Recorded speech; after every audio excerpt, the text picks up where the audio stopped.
I'm still working on my fifth book in my series. But growing as an author, it was recommended to me because I switched editors as well. So my first three books were edited by somebody else. And then I switched to a different editor for book four, and they did such an amazing job. I thought, I'm going to go back to the beginning and I'm going to add chapters and materials and do a fresh edit on my first book because I've grown as an author and I've learned so much about my writing. I'm a lot more confident now. And there's chapters and voices for characters that I didn't feel that they had their chance to speak. They didn't get their spotlight, so to speak. So I've added their chapters and I've expanded on some concepts and such. And I'm going to be relaunching my first book. That is amazing. And I have to say, just personally, I'm inspired by that. I just took off in actually publishing any of my work this last year. And Nice. the idea of, going back and rewriting, adding chapters had not even occurred to me, that would be Mm-hmm. something that I might want to do in the future. But hearing you talk about And that I makes mean, me if I'm think, going to, wow, yeah. And I mean, if you're going maybe in through a all few that years I process, might do I'm that. also, yeah, exactly, right? I mean, you grow as an author and then you're like, oh man, I wish I'd put this in or I wish I'd put that in. And, it's not that I'm not going to do this again, but, it's just, I felt like there were characters that really needed to have their voice. And if I'm going through all of that effort, I'm going to get a new fancy cover made.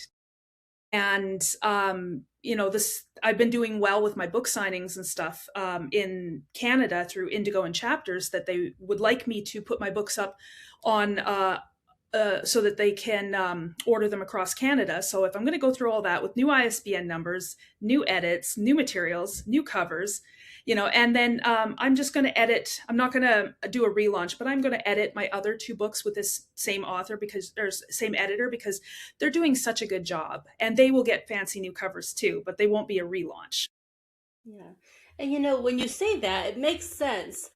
There was this book series I wrote. You probably have heard of Confessions of a Shopaholic. I mean, most people know the Yes. movie for sure. Yeah. Sophie Kinsella, the writer of that, I had gone through and had actually started listening to her books at one point, and I had been confused back then, like why this we have two different versions of this book, but probably she had the similar experience to you where she wrote that first book, put it out there, and it was a great book, but she was like, I bet you I could do that better. I'm imagining that's probably how that all went down. Um, Yes. and yeah, so I can see that.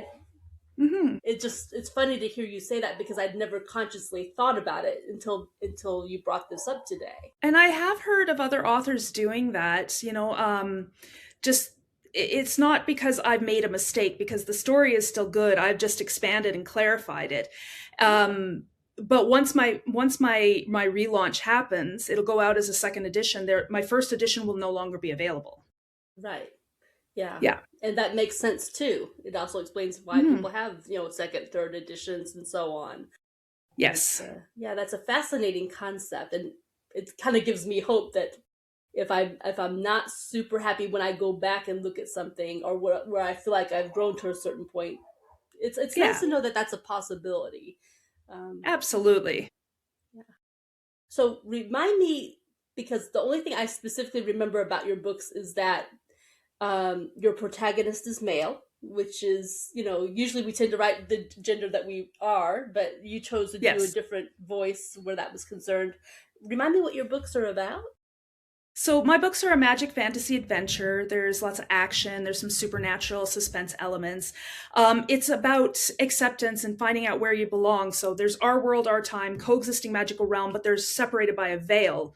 And we can't see across it. We don't have magic, but these creatures from this realm that do can cross into our world, and they have done so in the past and been inspired our fairy tales and mythologies. And then my protagonist is a young man born with the ability to use magic. His name is Callum Walker, and because he has magic, he's able to cross this veil, or rather, he's dragged across this veil.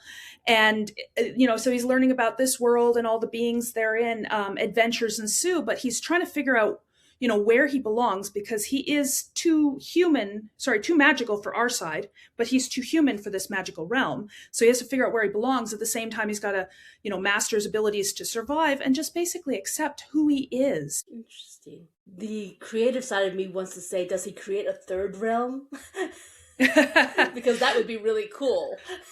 I'm not going to give away anything for future books. You'll have to read and figure it out as we go. I know where the series is going to end, but I'm set on a number between 6 and 9. I'm working on my 5th. I've plotted for my 6th, and it's just a matter of how many books it's going to take to get to the end. But I'm aiming for between 6 and 9.